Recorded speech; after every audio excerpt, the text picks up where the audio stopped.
Halo teman-teman trader dan investor, selamat datang channel cuan-cuan saham di Asa Teknikal dan Teknologi Harian. Seperti biasa, hari ini hari Kamis 27 Oktober 2022, hari yang cukup menarik untuk IHSG. Akhirnya berhasil menguat dan breakout dan closing di atas 7056. Seperti biasa, nanti kita akan mengenai IHSG dan juga beberapa sambilan yang menarik-menarik. Sebelumnya, buat teman-teman yang mau kasih tip support atau donasi untuk cuan-cuan saham, bisa cari 3 klik link sosial base deskripsi. Nah, yang tonton bisa kasih tip support atau donasi untuk cuan-cuan saham dan juga pesan pribadi untuk saya. Terus buat teman-teman yang ada pertanyaan atau saran, silahkan sampaikan aja, bisa via DM Instagram atau komen YouTube. Dan insya Allah setiap pertanyaan tonton pasti akan saya jawab kalau saya sudah ada waktu. Dan juga jangan lupa support terus channel cuan-cuan saham dengan cara like, komen, dan subscribe. Karena support teman-teman itu gratis, tapi itu sangat berarti buat konten kreator seperti saya ini. Jangan lupa juga nyalain notifikasinya karena ada konten setiap hari dari cuan-cuan saham, Senin sampai Jumat analisa harian, Sabtu dan Minggu konten spesial. Satu hal yang baru dari cuan-cuan saham, ada channel Telegram untuk umum, untuk publik. Buat teman-teman yang pengen bergabung atau subscribe, tinggal klik link yang ada di deskripsi aja. Langsung aja kita akan masuk ke analisa. Cuman sebelum kita ke sana, saya ada pengumuman dulu buat teman-teman yang pengen bergabung grup Telegram cuan-cuan saham untuk bulan November 2022. Teman-teman bisa klik video yang ini. Jadi teman-teman silakan buka profil YouTube cuan-cuan saham, ketik cuan-cuan saham, lalu klik video yang ini, pendaftaran grup Telegram cuan-cuan saham November 2022. Infonya sudah ada di dalam sini untuk penjelasan semuanya. Lalu setelah itu tinggal mendaftar melalui link yang ada di deskripsi, Google Form yang ada di deskripsi. Kalau teman-teman sudah berhasil submit, tinggal menunggu aja invitasinya dan paling lambat adalah besok minggu. Jadi kalau misalkan teman-teman sudah submit, tinggal menunggu invitasinya dikirim. Kalau misalkan ada kendala, bisa hubungi melalui DM Instagram @cuan-cuan-saham. Jadi buat teman-teman yang pengen bergabung grup Telegram cuan-cuan saham untuk bulan November 2022, bisa klik video yang ini, pendaftaran grup Telegram CCS November 2022. Simak infonya, isi Google Form yang ada di deskripsi, dan tinggal menunggu invitasi. Dan kita akan efektif berjalan mulai tanggal 1 November 2022. Jadi ya, buat teman-teman yang pengen bergabung, silahkan simak video yang ini. Langsung aja kita akan masuk ke transaksi seperti biasa. Hari transaksinya rame, 12,814 triliun dengan pergerakan asing hari ini net buy dengan jumlah yang besar, 897,3 miliar.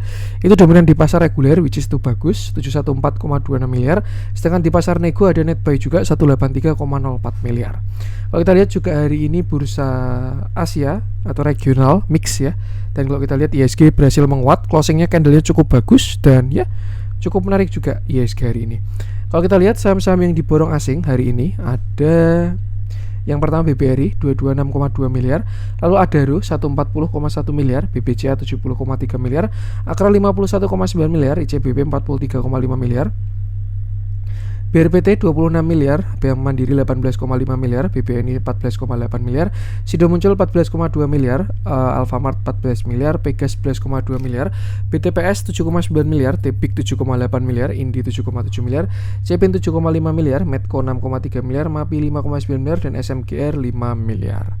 Kita masuk ke saham-saham yang dijualin asing, ada Astra 30,4 miliar, KLBF 25,6 miliar, Tower 16,2 miliar, INDF 11,3 miliar, Gudang Garam 11,1 miliar, ITMG 10,1 miliar, MTEK 6,6 miliar, Bukalapak 5,5 miliar, Indosat 4,1 miliar, Arto 3,5 miliar, Inco 3,2 miliar, Unilever 2,1 miliar, Mika 1,1 miliar, dan PNIN 3,9 juta. Langsung aja kita akan masuk ke analisa teknikalnya IHSG. Cuman sebelum kita membahas teknikal, saya pengen membahas dulu tentang ekonomi makro atau isu yang sedang hot-hotnya saat ini, yaitu resesi. Bahkan apalagi ditambah dengan bumbu-bumbu media ya. Kebetulan banyak. Ini mumpung saya bisa bikin konten agak awal, jam 8 saya udah bisa bikin konten, jadi kita bisa diskusi banyak. Saya yakin juga teman-teman pasti resah ya, karena kalau kita lihat berita-berita, bahkan orang-orang ahli kita kayak Bu Sri Mulyani, Pak Jokowi, terus ditambah dengan media-media yang lain mengatakan kalau 2023 gelap, resesi, dan lain sebagainya. Nah, saya pengen bahas, karena kalau saya lihat juga lingkungan saya yang terdekat aja deh, itu juga kebanyakan pada resah ya. Teman-teman keluarga pada nanyain 2023 gimana, nanti resesi, dan lain sebagainya. Dan sebenarnya jawaban saya selalu sama. Nah, ini saya coba untuk diskusi di sini. Nanti kalau misalkan teman-teman ada pendapat juga pengen disampaikan, silahkan komen-komen aja, nanti kita diskusi di komen. Nah, sebenarnya sebelum kita ngomongin resesi ekonomi gelap dan lain sebagainya, kita harus tahu dulu yang definisi dari resesi itu apa sih sebenarnya. Nah, resesi itu kan definisinya adalah correct me if I'm wrong, kalau misalkan saya salah tolong dibenarkan. Itu ketika pertumbuhan GDP 2 kuartal berturut-turut itu negatif. Ya, itu adalah resesi. Jadi ketika pertumbuhan GDP atau PDB suatu negara 2 kuartal berturut-turut itu negatif pertumbuhannya ya, itu negara bakal masuk ke yang namanya resesi. Nah, terus gimana kalau misalkan resesi ini? Nah, sebentar, sebelum gimana, saya pengen bahas dulu. Sebenarnya kalau misalkan dibilang resesi ya, Indonesia itu jauh banget dari kata resesi. Kenapa? Karena kalau teman-teman lihat datanya GDP Indonesia itu kan growth-nya masih bagus di sekitar 5% kalau nggak salah. Teman-teman bisa lihat datanya di Google. Jadi sebenarnya Indonesia ini tidak resesi untuk sekarang ini. Nah, terus yang resesi siapa, Mas? Yang resesi itu adalah US. Dan itu sudah terjadi dan sudah terbukti. Teman-teman kalau misalkan ngecek ya pertumbuhan GDP-nya US dari kuartal 2 kuartal lalu, barusan muncul yang kuartal saat ini itu sudah plus, artinya sudah selesai resesinya US itu. Tapi kalau teman-teman lihat data GDP kuartalan 2 kuartal lalu itu memang sudah dalam keadaan minus. Jadi memang US itu sudah resesi dan sekarang sudah selesai. Tuh. Nah, artinya apa? Ya kalau menurut saya kalau kita lihat dari koreksinya Nasdaq, koreksinya Dow Jones dan lain sebagainya, ya mereka sedang menuju price in di harga resesi itu. Dan kalau kita lihat juga memang chartnya Nasdaq dan lain sebagainya itu beda sama IHSG dan mereka koreksinya pun cukup dalam.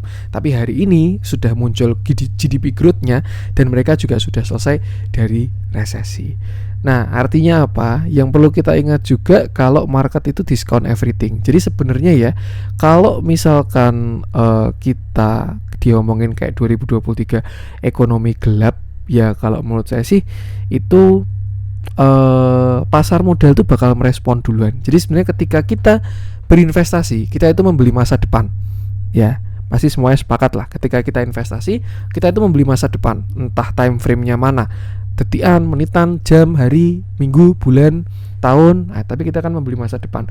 Artinya apa? Ya kita itu kan memforecast masa depan. Kalau memang masa depannya di forecast jelek, harga itu bakalan price in dulu. Kenapa? Karena ya saham atau instrumen investasi yang konsepnya tadi membeli masa depan ya, itu dia itu adalah leading indikator, bukan lagging. Jadi konsepnya harga itu bereaksi dulu, baru beritanya atau agendanya itu keluar.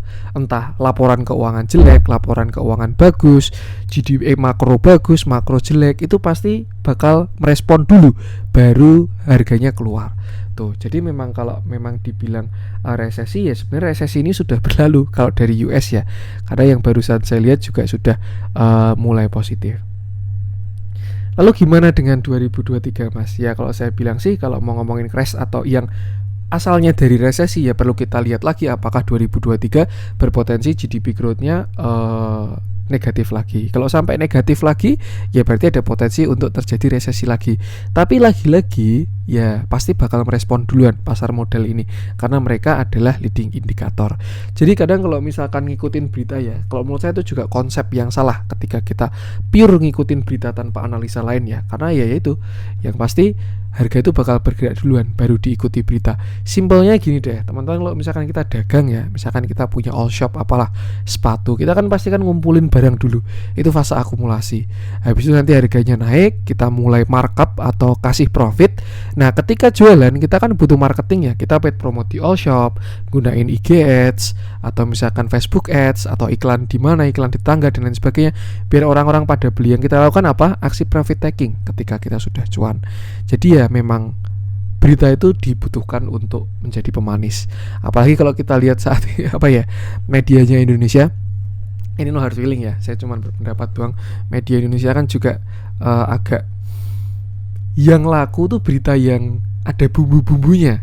Kalau berita yang pada umumnya kurang berapi-api ya, itu juga kadang dikit yang baca. Tapi kalau headline-nya atau judulnya itu udah sangat menarik, clickbait dan lain sebagainya, itu pasti yang baca laris. Apalagi juga kebanyakan bangsa kita kan juga kalau baca berita biasanya judul doang, baru isinya apa. Dan kalau kita lihat juga ya sepaket lah pejabat-pejabat kayak Bu Sri Mulyani, terus Pak Jokowi ngomong 2023 suram, ditambah medianya semakin wah, yang terjadi ya masyarakat sudah panik. Cuman kalau menurut saya sebenarnya ya Indonesia jauh dari kata resesi, malah sebenarnya kita bakal diuntungkan. Kenapa? Nanti kita bahas juga. Oke, lanjut ke resesinya US. Terus kalau misalkan US resesi, apa dampaknya ke Indonesia, Mas? Jadi gini, ketika resesi itu kan salah satu indikator itu kan dari inflasi ya, yang menyebabkan GDP growth-nya itu negatif. Nah, simple kebijakan moneter dari bank sentral ketika mau mengontrol inflasi yang dilakukan adalah menaikkan suku bunga. Dan itu sudah terjadi di US. Suku bunganya sudah naik. Dan Indonesia pun juga yang kemarin saya bilang bagus ya Indonesia juga gak mau kalah. Dia juga menjaga rupiah dengan menaikkan suku bunga. Tuh, resikonya banyak, peluangnya juga banyak. Dan satu hal yang berbanding lurus terhadap suku bunga itu adalah nilai mata uang. Artinya apa? Ketika suku bunga itu naik, nilai mata uang itu naik. The Fed udah naikin suku bunga, atau bank sentralnya US udah naikin suku bunga. Dan kalau kita lihat dolar sekarang gimana bentuknya, Indonesia aja, rupiah aja sekarang udah 15.000 sekian ya. Tapi kalau teman-teman lihat kayak Turki yang inflasinya mata uangnya terdepresiasi sangat jauh dan lain sebagainya, itu jauh lebih parah. Tapi kalau kita lihat, saya rasa Indonesia ini bagus. Ya, saya nggak ngomongin politik di sini ya, cuman berdasarkan opini pribadi aja. Karena memang kalau BI itu kan juga independen ya, nggak boleh berpolitik juga. Tapi kebijakan moneternya Indonesia ini saya rasa hebat. Peri Warjio itu gubernurnya BI jempol 2 lah. Tuh ya, sekelas beliau-beliau yang ada di kursi pentingnya BI pasti lebih expert semua lah ya. Dan ya menjaga rupiah kita dengan hebat ini. Nah tadi kembali lagi, yang hubungannya positif dari suku bunga itu adalah nilai mata uang. Ketika suku bunga itu naik, nilai mata uang itu pasti naik. Dan terlihat dolar sekarang udah di 15.000 sekian. Artinya apa? Resikonya dari Indonesia sebenarnya kalau di bahasa multinational finance, ini kebetulan matkul saya juga yang saya pelajari di kampus, itu namanya translation exposure. Kalau nggak salah, correct me if I'm wrong. Karena ada transaction exposure sama translation exposure. Artinya kalau translation itu masih floating, tapi kalau transaction exposure itu sudah di realize. Nah, dengan kenaikannya suku bunga lain, atau yang kalau kita ngomong contoh dolar aja lah ya, itu pastikan terdampak pada sektor-sektor tertentu. Contohnya apa? Yang terdampak negatif pasti adalah saham-saham yang impor. Contoh simpelnya ya, kalau kita lihat S Hardware, kenapa dia itu koreksinya dalam banget sampai kemarin bottom di Rp490. Kalau menurut saya salah satu faktornya itu. Ini juga tolong dibenarkan kalau saya salah, karena saya pernah baca-baca juga kalau S Hardware itu kebanyakan produknya impor. Jadi ya yang terjadi seperti itu. Contoh dia mau impor produk ya, butuh biaya $10 gitu. Dia mau beli apa? Misalkan dia mau impor sendok lah, dia butuh uang $10. Kalau misalkan rupiah IDR USD itu di 14.000, artinya kan dia cuma butuh uang Rp140.000 untuk membeli dolar, untuk membeli sendok impor tadi. Tapi ketika rupiah itu melemah ke 15.500, artinya kalau dia butuh $10, dia itu kan bakal butuh 155.000. Nah, dari 140.000 jadi 155.000, itu yang disebut dengan transaction kalau sudah direalize. Transaction exposure. Yang artinya apa? Ya, emiten-emiten yang efeknya impor atau punya beban dalam bentuk dolar itu pasti bakal dirugikan. Tuh yang terjadi ya kayak gitu bentuknya S Hardware saat ini. Cuman bisa diekspor juga di emiten-emiten lain yang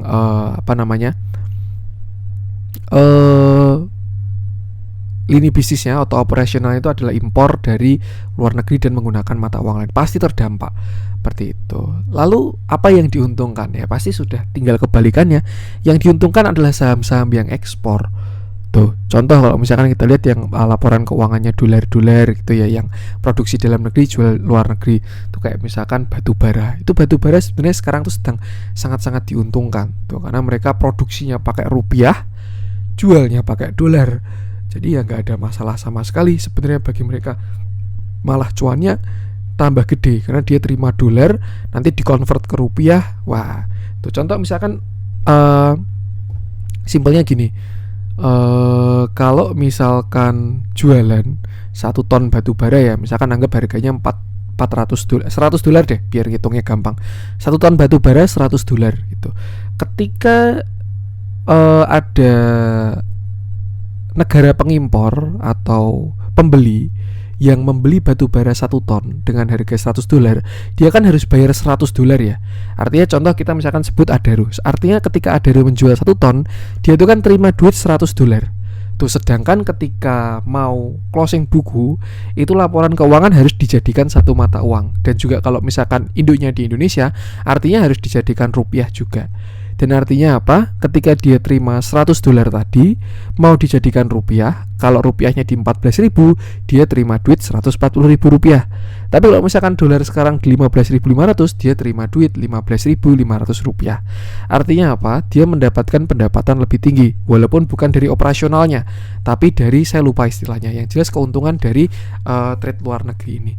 Jadi ya Indonesia sebenarnya juga diuntungkan dari resesinya US ini. Karena ya kira-kira seperti itu. Cuman ya sektor-sektor yang dirugikan juga ada. Terus jelas juga rupiah juga kita lihat sekarang sudah melemah. Karena kalau saya bilang sih karena dolarnya kuat, jadi rupiahnya melemah. Tapi kalau kita lihat dari kebijakan moneternya bank sentral kita, saya rasa rupiah ini juga masih bakal dijaga. So kalau misalkan ngomongin resesi 2023, saya rasa perlu adanya kepastian, yaitu pertumbuhan GDP Indonesia 2 kuartal berturut-turut terjadi negatif. Tapi kalau misalkan selama tidak terjadi hal itu, ya kita jauh dari resesi. Bahkan pertumbuhan GDP kita saat ini bagus. Teman-teman bisa lihat datanya di Google. Artinya apa? Yang pertama nggak perlu panik. Dan yang kedua ya tinggal persiapkan aja. Sebenarnya resesi nggak resesi, money management itu penting sih. Kayak misalkan lunasi hutang. Karena ya pasti kalau misalkan nanti suku bunga Indonesia ikut naik, ya lending facility atau bunga pinjaman ya itu juga pasti bakalan naik. Itu bakal terdampak ke kreditur seperti itu. Nah, kalau efeknya dampak ke big bank kita atau bank-bank kita, sebenarnya kalau yang pernah saya diskusikan ya, itu nggak terlalu berefek. Kenapa? Karena ya simpelnya gini, ketika suku bunga rendah, bank kan nggak bisa jualan kredit dengan bunga tinggi ya. Tapi yang mengajukan kredit banyak karena murah. Tuh. Jadi dari persenannya kecil, tapi kuantitinya besar ketika suku bunga murah. Tapi ketika suku bunga tinggi, ya bank bisa jualan dengan lending facility atau bunga yang tinggi. Tapi orang kan jadi lebih selektif ya. Ketika suku bunga tinggi, misalkan mau kredit rumah, jadinya di pending dulu nunggu suku bunganya rendah gitu, atau setidaknya nunggu beban bunganya itu mengecil gitulah. Jadi artinya ketika suku bunganya tinggi juga bisa jualan dengan margin besar, tapi yang beli jadi semakin sedikit. Tuh, nah saya pernah diskusi sama salah satu ibaratkan karyawan di bank plat merah kita, big bank kita. Itu saya tanya pertanyaan tadi, terus jawabannya ya tetap performa bank bermain gitu. Kayak misalkan dari sisi marketing, customernya, sales dan lain sebagainya, ya itu bakal berefek juga. Jadi tetap kinerja perusahaan atau manajemennya juga bakal dilihat di luar dari katalisnya itu tadi. Seperti itu. Nah, terus kesimpulannya apa mas dari resesi calon 2023 ini? Ya kalau menurut saya sih yang penting pertama nggak usah panik ya tuh, dan tetap kembali ke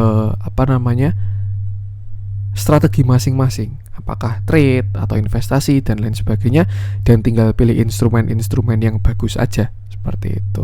Ya kalau sehari-hari ya tinggal kita sesuaikan aja dengan, kalau kita punya bisnis real ya, nah itu hati-hati dengan bunga-bunganya pasti bakalan meningkat. Tapi kalau udah jadi priority dari bank ya biasanya negosiasinya juga bisa kuat. Tapi kalau misalkan bukan nasabah priority ya bisa aja suku bunganya naik signifikan. Ya itu sih. Jadi ya kesimpulannya dari obrolan tadi tentang resesi, kalau menurut saya yang jelas pertama nggak perlu panik sih, itu aja. Dan ya tinggal diatur aja ke keuangan kita masing-masing. Karena sepertinya juga kalau IHSG crash selama belum ada konfirmasi ya kalau menurut saya masih jauh sih dari kata crash. Katalis kita masih bagus. Tapi kalau ya memang sudah ada konfirmasi baik dari makro maupun dari technical analysis, ya crash ya bakalan crash seperti itu. Jadi ya itulah kesimpulannya tetap sama, batasi resiko. Oke, itu tadi intermezzo. Semoga teman-teman tidak bingung. Semoga teman-teman juga senang diskusi tadi ya. Dan sekarang kita masuk ke teknikalnya IHSG yang kalau kita lihat hari ini berhasil closing di atas 7056 dengan candle yang solid dan volumenya nggak kelihatan. Dan simpelnya adalah artinya IHSG bakal menuju ke resisten selanjutnya, yaitu di 7130. Cuman sebelum ke sana, IHSG harus break high di area 7108. Tinggal sedikit doang, 9 tambah 8, 17 poin doang ya. Kalau misalkan besok IHSG breakout, terus saya rasa dia bakal uji 7130. Ini masih jadi resisten cukup kuat 7130 ini, cukup di respect juga by price action maupun di area Fibonacci-nya. Maka dari itu kalau menurut saya tetap jangan FOMO di market saat ini ya, karena higher low-nya belum ada. Tapi ya siapa tahu ini juga sudah higher low pada structure yang lebih besar. Misalkan ini ya, low, high, higher low, dia mau higher high, ya gitu bisa juga. Tapi kalau kita lihat pada structure yang di sini, dia kan baru high ya, belum ada higher low, higher high, jadi sebenarnya masih belum ada konfirmasi. Seperti itu. Nah, untuk support sekarang masih sama, kita bisa gunakan 7050 deh sampai 7040 sebagai support minor. Untuk support kuatnya masih di 7010 sampai 6982. Sedangkan untuk resisten 7130 dan nextnya di 7237. Seperti itu. Kita lihat juga sudah mulai bertengger di atas EMA 50 dengan mantap. EMA 20 juga sudah mulai menuju golden cross, dan saya rasa sih IHSG naiknya juga sudah bakalan ringan untuk saat ini. Dilihat dari katalisnya mulai cakep, TA-nya juga mulai ada closing di atas resisten, dan ya candlenya pun juga cukup solid. Tinggal pilih saham-saham yang dapat katalis bagus. Seperti itu. Jadi yang penting sama, selalu batasi resiko. Itu tadi untuk IHSG. Langsung saja kita masuk pada saham pilihan. Kita mulai dari yang di kita coba cek Arto kemarin udah kita bahas ya. Ini kita yang dijualin asing dulu, kurang ada yang menarik. MTech kemarin juga sudah kita bahas. Memang itu kesempatan untuk beli kalau menurut saya ya. Besok kita pantau lagi di grup. Jadi untuk yang dijualin asing kurang ada yang menarik. Kita coba masuk ke yang dibeli asing aja. Mulai didominasi oleh beberapa big bank. Saya pengen bahas Adaro yang hari ini kalau saya bilang breakout, sudah berhasil breakout, tinggal uji high aja ini Adaro. Menjadi salah satu menu juga untuk Adaro ini kemarin ya, untuk si Adaro.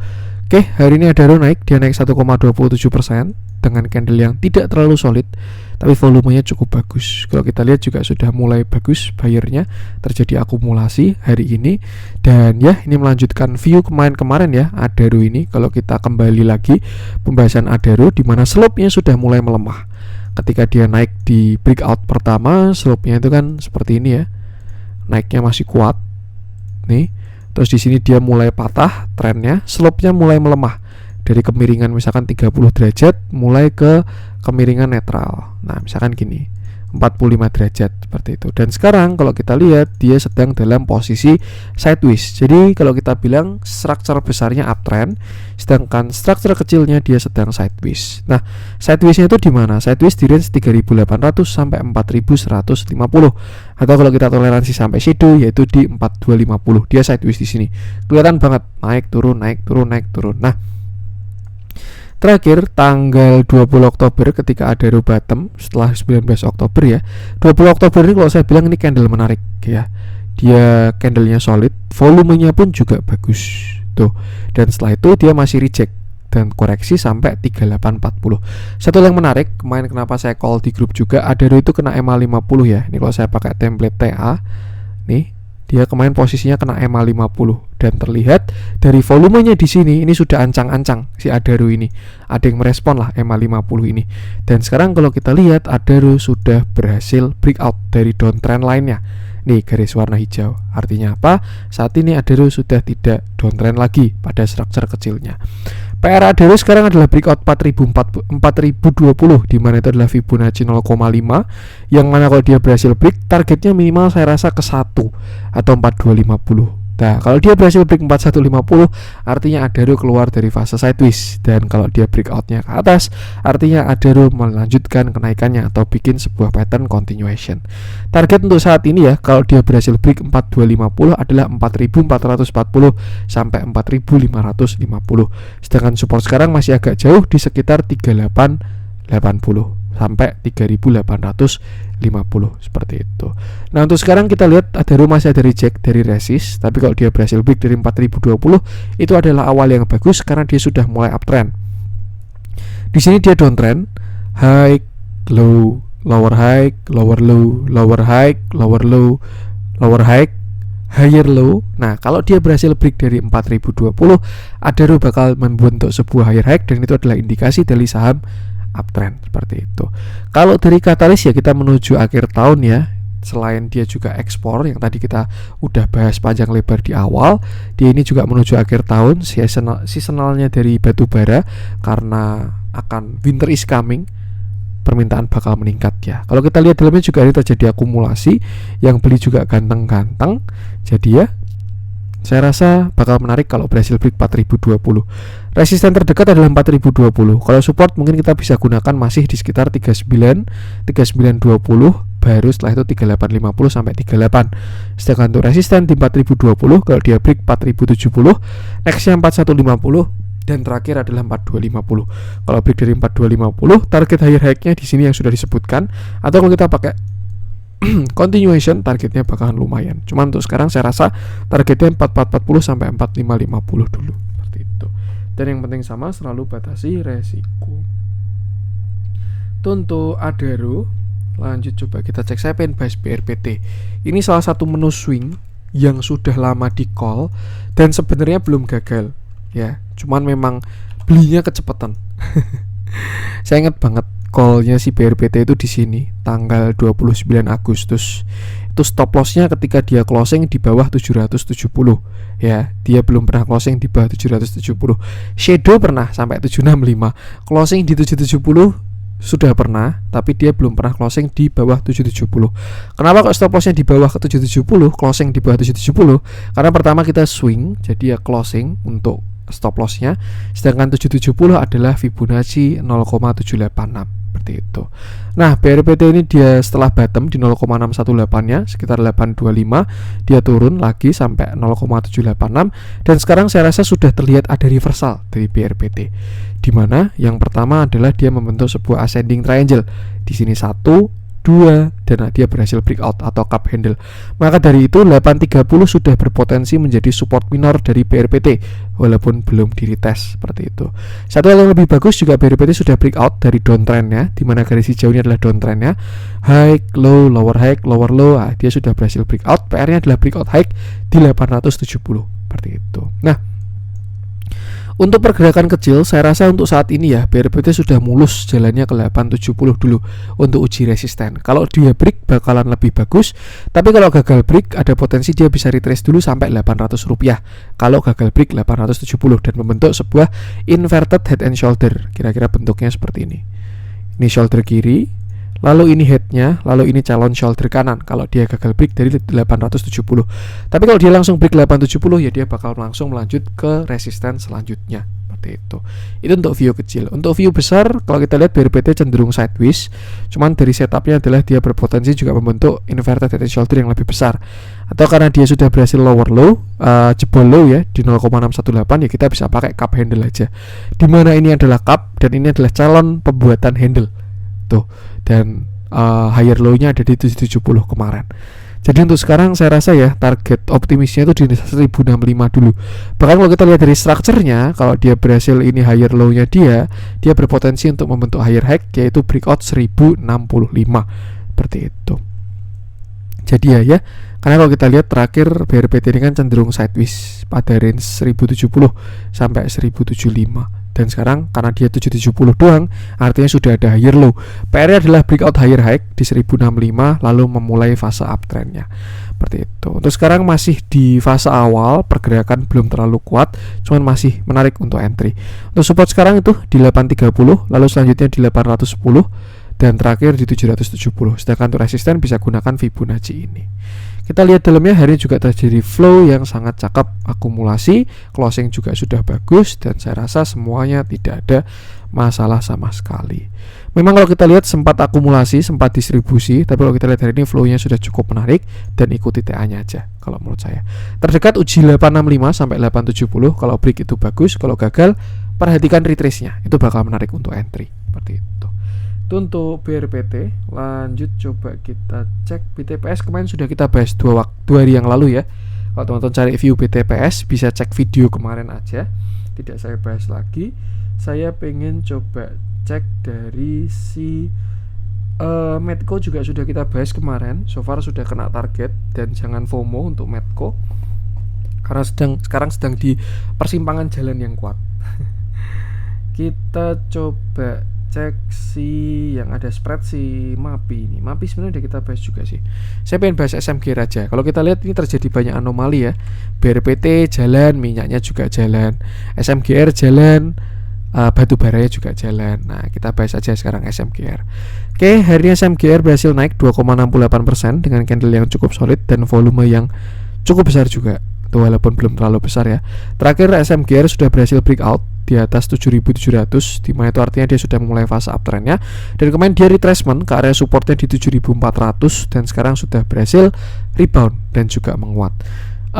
Kalau saya lihat ini sebenarnya cukup menarik SMGR ini kalau dia sampai berhasil break 7.825 ya, karena dia bakalan higher high lagi. Tapi selama belum breakout 7.825 ini masih belum aman. Tuh, kalau dia berhasil break baru bakal ke resisten selanjutnya. Untuk view kecil. Untuk view besar ya tinggal gunakan Fibonacci ini aja untuk kenaikan SMGR. Dan kalau saya sendiri sih sepertinya ngeset target SMGR di area 9.500, dimana itu adalah Fibonacci 0,618 di 9575 target dari SMGR. Dukungannya adalah pattern reversal, dia juga higher low higher high, ditambah dengan target resisten yang belum pernah diuji di sekitar 9575 seperti itu. Untuk support sekarang masih di 7400, dan kalau dia berhasil break 8000, ini resisten terdekat 7950 sampai 8000 ya. Kalau dia berhasil break dari situ, saya rasa menarik untuk set targetnya di 9575. Dilihat dalamnya hari ini SMGR juga SMGT terjadi big akumulasi, dan kalau kita lanjut ke kemarin akumulasinya pun juga masih bagus. Dia mulai merespon EMA20. Ini satu hal yang menarik ya. Artinya apa? Slope siap-siap bakal menguat. Kemarin kalau di sini dia masih dimain di EMA50, EMA50. Nah, ini dia mulai merespon EMA20. Dia artinya bakalan mulai volatil atau impulsnya bakal dimulai. Untuk view kecil bisa aja dia memulai membentuk subtrend channel baru ya di sini. Nah, kira-kira gini. Tuh, target terdekat sini di 8.100-an. Yang penting sama batasi resiko dan jangan FOMO. Itu untuk SMGR. Lanjut coba kita cek ke yang merah-merah hari ini. Saya pengen coba cek dari si ADI dulu. Ini perwakilan dari konstruksi ya, yang ya agak mengecewakan memang, tapi ya mau gimana lagi, market selalu benar. Oke, hari ini ADI turun 5,6% dengan candle yang solid dan volume yang besar. Dan kalau saya bilang memang konstruksi itu salah satu sektor yang dirugikan ketika suku bunga meningkat. Karena kalau setahu saya model bisnisnya konstruksi itu kan pembiayaannya pakai bank ya, banyak yang pada pakai leverage. Nah, terakhir memang kita sudah spek konstruksi ini pada bottom dengan katalis-katalisnya, cuman ternyata ya tidak, dia masih lower low. Dan terakhir ADI ini kemarin naik sampai 650 dan hari ini dia turun 5,6% dengan volume yang besar. Kalau saya bilang, saya rasa ya ADI ini kemarin sudah selesai pullback nih. Ini kan sebelumnya support nih di area 650 itu kan supportnya dia. Di sini dia rebound lalu breakdown. Nah, kemarin adalah pullback, reject resist. Artinya apa? 650 sudah valid menjadi resisten. Seperti itu. Nah, lalu sekarang apa yang bisa dilakukan oleh Adikarya? Kalau dari price action saya rasa ya dia, nah ini juga ada kelihatan dia respon nih sama downtrend ini. Nih, sempat sampai shadow tapi nggak bertahan di closing ya, dan dia berarti swing low. Artinya apa? Untuk sekarang Adikarya dia bakalan retracement. Tuh. Kalau nasib jelek ya dia bakalan lower low. Ini kemarin high-nya 645. Pas seperti ini Fibonacci-nya. Nah, kira-kira skenario seperti ini untuk Adikarya. Dia bakal uji support dulu. Saat ini sebenarnya dari support Fibonacci 0,618 di 585, lalu selanjutnya supportnya di 570, baru terakhir di 555. Sebenarnya kalau kita lihat strukturnya, selama tidak jebol 555, Adikarya ini masih dalam toleransi karena dia berpotensi membentuk higher low kalau sampai 570 atau 565 doang ya, 585. Tapi kalau dia sampai 555 artinya dia membentuk same low, ada potensi downtrend mau selesai tuh, dan dia bisa membentuk double bottom. Tapi kalau dia jebol dari 555, targetnya adalah 520 sampai 500 rupiah, seperti itu. Nah, satu hal yang agak serem kalau saya lihat ya, dia jebol dari area demandnya, dan ya saya rasa lebih baik wait and see dulu. Kalau mau spekulatif buy ya di 555 lah, nanti tinggal jebol langsung buang. Tapi kita lihat dalamnya, hari terjadi akumulasi setelah kemarin beberapa hari distribusi ya, mulai ada akumulasi dari adikarya hari ini. Cuman kalau saya rasa sih lebih baik tunggu konfirmasinya, seperti itu. Atau minimal tunggu satu candle reject lah di bottom. Karena hari ini kalau kita lihat koreksinya dalam ya, volumenya besar. Tapi kalau kita lihat dalamnya malah akumulasi. Jadi gimana Mas kira-kira? Ya, ikuti price action aja sih. Tuh, kalau misalkan besok dia rebound dari 585 ya artinya ini adalah higher low. Tapi kalau dia rebound dari 570 ya masih higher low. Kalau rebound dari 555 same low. Tapi kalau jebol dari 555 ya dia bakal melanjutkan downtrendnya. Seperti itu. Tuh untuk Adi yang penting sama, selalu batasi resiko aja. Lanjut coba kita cek, saya pengen masuk ke yang hijau-hijau aja langsung.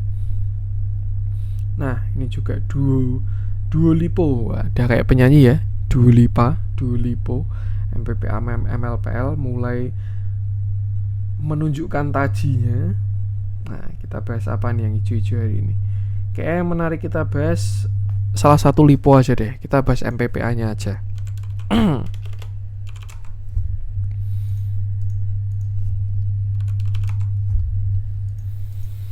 Oke, menarik ini MPPA ini. Wah, ini retracement wajib dipantau ini. Retracementnya wajib dipantau. Oke, hari ini MPPA naik. Dia naik 24,14% dengan shadow yang cukup panjang. Nggak terlalu panjang sih. Dengan volume yang sangat besar. Bagus ini volumenya. Dan sudah kelihatan kalau menurut saya bottomnya dari volumenya ini ya. Seperti itu. Terakhir MPPA ini kan dia retracement ya, dia turun terus sampai kemarin bottom di 113. Sempat kita spek dia bottomnya cuman sampai 130, tapi ternyata enggak, turunnya sampai 114. Dan kalau kita tarik uptrendnya sebenarnya itu masih dalam toleransi uptrendnya. Kemarin memang agak miss karena kita cari yang paling banyak kena ya. Nih kita kenakin di sini sama di sini. Walaupun sebenarnya kalau kita zoom in ternyata memang tidak boleh. Kenapa? Karena tren itu tidak boleh tembus dari body. Kalau shadow boleh ya, tapi kalau body nggak boleh. Jadi memang kemarin ternyata tarikannya salah. Nggak kelihatan soalnya. Saya nggak pakai zoom in ya. Saya kira ini shadow doang, tapi ternyata ada body. Jadi kemarin kita tariknya gini, cari yang paling banyak kena dan kelihatan kalau MPPA sudah patah uptrend. Cuman ternyata kalau kita pakai shadow ke shadow, toleransi akhirnya MPPA ini masih kemarin rebound dari uptrendnya. Tuh, pas bottom di uptrendnya dia. Nih di retracementnya. Dan kalau kita tarik pakai Fibonacci, area itu adalah area sekitar ya udah tembus 0,786 sih. Tapi kalau kita tarik dari swing high awalnya ya dia pas masih di area 786. Cuman yang jelas MPPA masih kena uptrend dan dia masih merespon area tersebut. Saya bilang responnya bagus karena volumenya sangat besar hari ini. Seperti itu. Nah, terus sekarang gimana Mas MPPA? Apakah dia bisa naik sampai 1200? Ya kalau itu kita harus lihat konfirmasinya. Yang jelas saat ini MPPA masih punya banyak PR, yaitu dia breakout dari banyak downtrendnya. Di sini ada satu downtrend, yang mana kalau kita lihat saat ini dia baru breakout dari salah satu downtrend doang, yang di sini ya. Nih dia sudah di break. Artinya apa? Dalam target dekatnya kita bisa tarik Fibonacci ini dari sini. High-nya 248, sedangkan kemarin bottomnya ada di 114. Nah, dan ini juga jawaban kenapa MPPA hari ini reject dari 153. Itu adalah Fibonacci 0,382.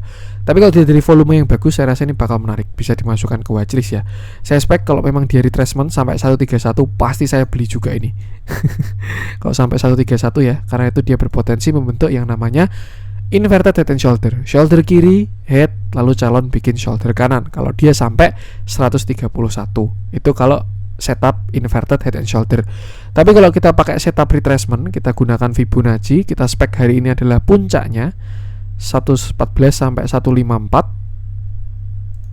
Nah, ini adalah beberapa area retracement dari MPPA 132, 128 dan 122.